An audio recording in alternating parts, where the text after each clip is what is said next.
हमारे यहाँ नॉर्मल सब्जी में भी वही डलता है। गुड आफ्टरनून दोस्तों, आज की क्लास के लिए जैसा कि हम लोगों ने गुप्त साम्राज्य को पढ़ा, गुप्त साम्राज्य को पढ़ने के बाद में फिर उसके बाद जो हम लोगों ने पढ़ा वो पढ़ा हर्षवर्धन। ठीक है, हर्षवर्धन को कल हम लोगों ने कल की क्लास में पढ़ा। आज हम पढ़ेंगे मौखरी वंश। मौखरी वंश, मौखरी वंश के बाद जिन राजवंशों को हमको पढ़ना है उनको सीक्वेंस से एक एक तरह से अकेले पढ़ते हुए सारे राजवंश को धीरे धीरे हम लोग चलेंगे। जैसे कि मौखरी वंश के बाद जो मुझे पढ़ना है वो है गौड़ वंश। गौड़ वंश में हम शशांक को पढ़ते हैं, जिसने बोधि वृक्ष को कटवा दिया बोधगया में और वहां के भिक्षा पात्र को वह उठा करके लेके आया और हर्षवर्धन ने शशांक की हत्या कर दी। ठीक है, यही शशांक है जो कि जब राजश्री का विवाह ग्रहवर्मन के साथ हुआ था तो शशांक के मित्र ने ही ग्रहवर्मन की हत्या कर दी थी। अब ग्रहवर्मन की हत्या के बाद जब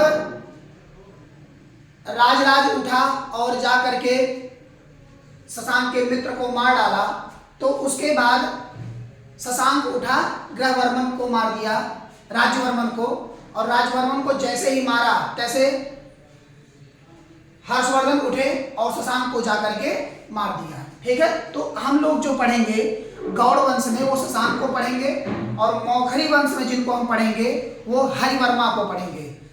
हरिवर्मा इस वंश के संस्थापक थे। ठीक है,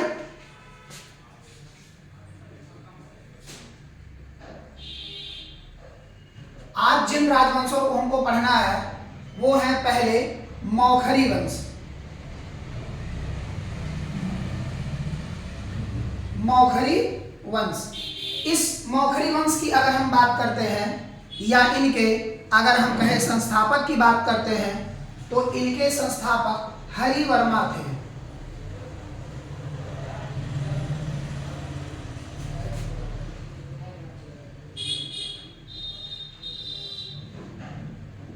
हरिवर्मा थे। ठीक है, ये मूलतः अगर हम इनके निवास स्थान की बात करते हैं तो मूल शाखा जो इनकी थी, अगर कहा जाए इनका निवास, तो निवास उनका उसके समय में कन्नौज का पूरा क्षेत्र था। कन्नौज जो कि बेलग्राम और कन्नौज देखेंगे आप लोग तो मतलब साथ ही पूरे क्षेत्र पड़ते हैं प्रदेश की तरफ। लेकिन क्या होता है कि कन्नौज इनकी मुख्य भूमि थी, लेकिन जब ये बटे तो ये पूरी तरह से दो शाखा में बट गए और दो शाखा में आने के बाद ये अलग अलग तरह से अलग अलग शाखाओं में विभाजित हुए। तो इनकी जो मुख्य शाखा पहली थी वह थी मूल शाखा, यानी कि मूल अर्थात मेन शाखा।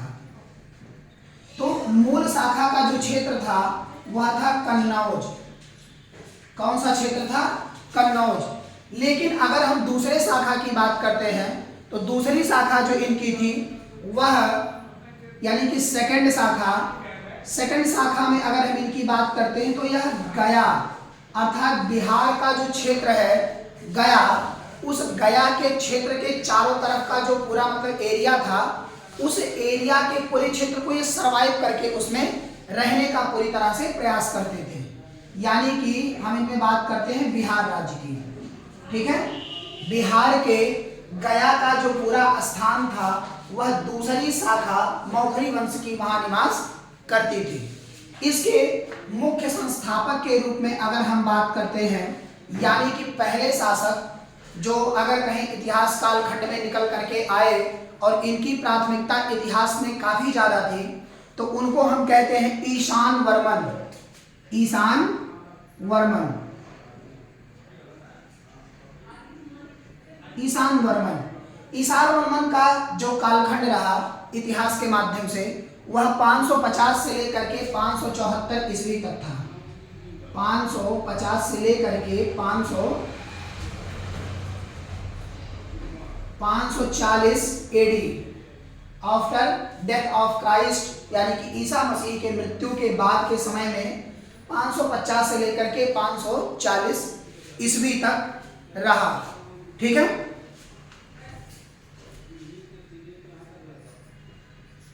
574 ईडी, 574 ईस्वी तक इनका पूरा का पूरा कालखंड रहा और इस समय मौखरी वंश इनके इतिहास में स्वर्णिम काल के रूप में जाना जाता है।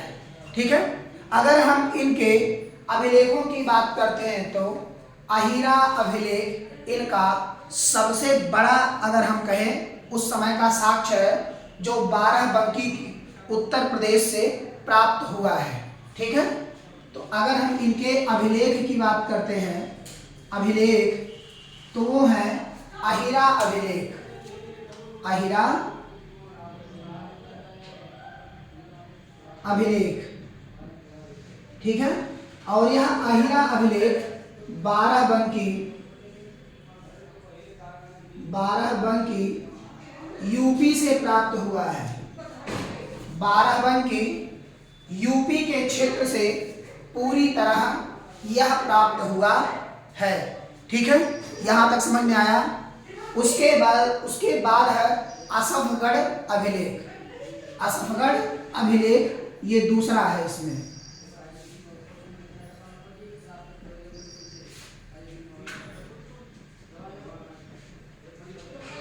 असफगढ़ अभिलेख, यह असफगढ़ अभिलेख जो है यह नवादा जिला बिहार से प्राप्त हुआ है। नवादा जिला बिहार से पूरी तरह से यह अभिलेख प्राप्त हुआ है। इसमें उस समय के तत्काल में अगर कहें तो पत्रकारिता की जितनी भी संभावनाएं होती थी, यानी कि लेखन के माध्यम से किस तरह हम अपने बारे में जानकारी या अपने इतिहास के बारे में जानकारी, या अगर हम कहें कि उस समय तत्काल में हो रहे शासन सत्ता के बारे में जानकारी यहाँ पूरी तरह से प्राप्त होती है, पूरी तरह से प्राप्त होती है। तथा और 2 अभिलेख ऐसे हैं जो तत्काल के समय में उस समय प्राप्त किए गए थे, नालंदा अभिलेख तथा देव वारनक अभिलेख। नालंदा तथा 2 ऐसे अभिलेख थे, नालंदा तथा देव वारनक, ये दोनों अभिलेख जो उस समय तत्काल में बिहार के क्षेत्र में पाए गए थे। ठीक है, इसके बाद अगले जो शासक हुए इतिहास कालखंड में, उनका नाम था अवंती वर्मन। अगले जो शासक हुए यानी कि द्वितीय शासक जिनके बारे में जानकारी प्राप्त होती है वो है अवंती वर्मन। अवंती वर्मन, यह अवंती वर्मन का जो कालखंड रहा इतिहास के माध्यम से कुछ विशेष नहीं था। उसके बाद आए ग्रहवर्मन।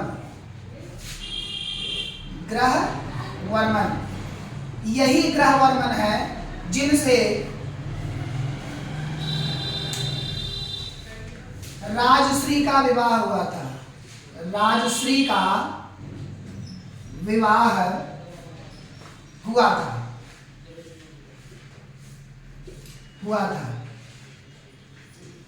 ठीक है, यही ग्रहवर्मन है जिनका विवाह राजश्री के साथ हुआ था और इन्हीं की हत्या शशांक के मित्र ने कर दिया था। ठीक है, शशांक के मित्र ने कर दिया था। आगे की तरफ हम चलते हैं। यह कुछ मुख्य भूमिका में नहीं थे मौखरी वंश के इतिहास काल में। ठीक है, इन्हीं को ही मौखरी वंश के अंतिम शासक के रूप में जाना जाता है। ठीक है, जो कि यह राजश्री जो थी वह हर्षवर्धन की बहन थी। हर्षवर्धन की कौन थी? बहन थी। और इनका क्षेत्र तत्काल के समय में जो बिहार का एरिया था, बिहार के एरिया के मध्य क्षेत्र में था।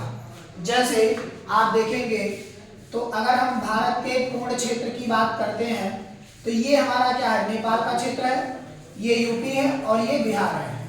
ठीक है, इसी बिहार के क्षेत्र में ही तत्काल में मौखरी वंश का शासनकाल था। ठीक है, तो यहाँ तक आप सभी के समझ में आ गया होगा। अब इसके आगे इसी के ध्वंसा अवशेष पर गौड़ वंश का उदय। ठीक है, अब इसके बाद जो अगला शासनकाल पढ़ना है या वंश पढ़ना है वो है गौड़ वंश, यानी कि शशांक का कालखंड। ठीक है, इसके आगे हम लोग चलते हैं।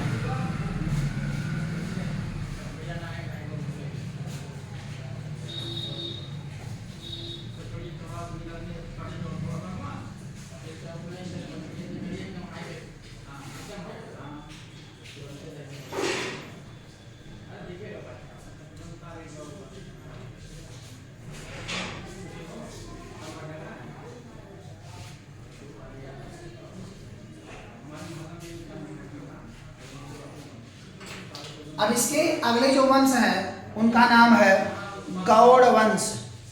क्या नाम है? गौड़ वंश।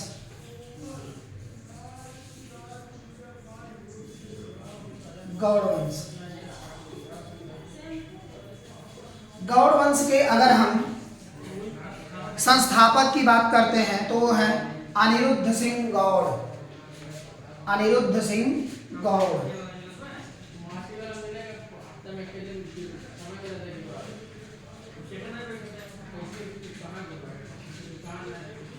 अनिरुद्ध सिंह गौड़ इस वंश के संस्थापक के रूप में जाने जाते हैं। ये ऐसे शासक थे जो इन्होंने जब इस गौड़ वंश की संस्थापना की तो यह अपने आप को स्वतंत्र घोषित करके उसके बाद ये शासन की गद्दी पर बैठे। तो यह एक स्वतंत्र शासक के रूप में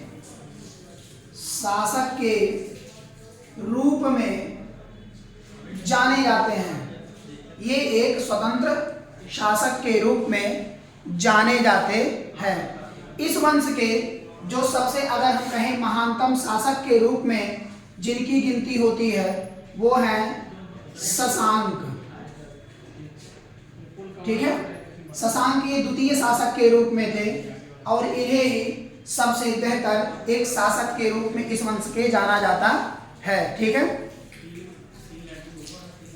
शशांक की जो तत्काल में शत्रुता यानी कि अगर हम कहें इनके व्यवहार जिनसे अच्छे नहीं थे वो थे कन्नौज एवं थानेश्वर। कन्नौज एवं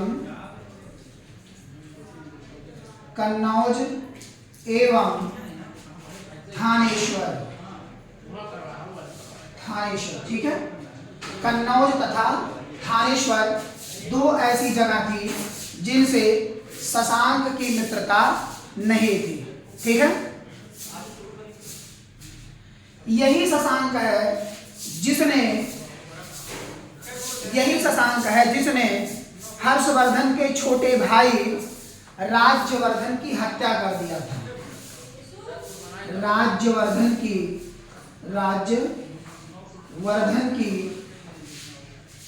हत्या कर दिया था। क्यों? क्योंकि राज्यवर्धन ने शशांक के मित्र की हत्या कर दिया था। इन्हीं के कारण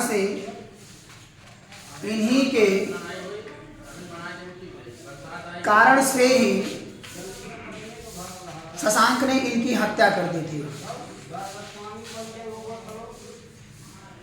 देवगुप्त, राज्यवर्धन ने देवगुप्त की हत्या कर दी थी जो कि देवगुप्त शशांक का मित्र था।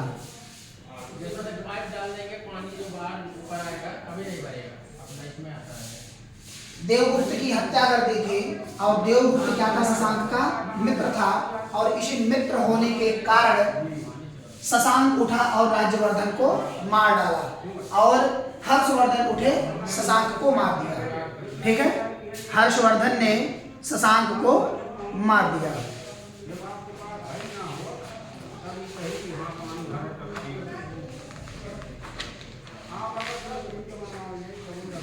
इसी शशांक ने ही बोधि वृक्ष को, यानी कि गया के बोधि वृक्ष को, बोधि वृक्ष को कटवा दिया। बोधि वृक्ष को इसने क्या कर दिया? कटवा दिया। और महात्मा बुद्ध का जो भिक्षा पात्र था उसे लेकर के चला आया। शशांक की अगर हम बात करते हैं तो शशांक एक हिंदू शासक था। शशांक एक हिंदू शासक था, हिंदू शासक था, जो अगर हम कहें तो यह शैव धर्म का अनुयायी था। शैव धर्म का अनुयायी था। शैव धर्म का अनुयायी था। शैव धर्म का मानना होता है कि हमारे भाग्य में जो लिखा गया है वह कोई टाल नहीं सकता। इस वजह से हमें अपने भाग्य को निश्चिंतता पूर्वक ही सहन करना चाहिए। इसी शैव धर्म का ही अनुयायी एक और शासक था जो मौर्य साम्राज्य का था। मौर्य साम्राज्य का था, जिसका नाम था बिंदुसार।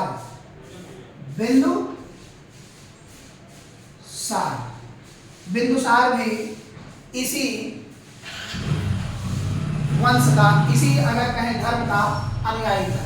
ठीक है, तो आज हम लोगों ने मौखरी वंश तथा गौड़ वंश को पढ़ा। ठीक है, अब आगे जिन राजवंशों को हम लोगों को पढ़ना है वो हैं पाल वंश, उसके बाद है सेन वंश। ठीक है, पाल वंश और इन सेन वंश को हम अलग अलग एक एक करके पढ़ेंगे। एक एक राजवंशों को हम लोग पढ़ते हुए पूरी तरह से चलेंगे। यहाँ से जितने भी आपके क्वेश्चन बनते हैं वो सारे के सारे क्वेश्चन आपको प्रोवाइड हो जाएंगे। ठीक है, विद पीडीएफ आप डाउनलोड कर सकते हैं क्रोम द्वारा, और यह हस्तलिखित भी पीडीएफ आप सभी को प्राप्त हो जाएगी। ठीक है, तब तक के लिए थैंक यू, और हमारे चैनल से जुड़ना ना भूलें।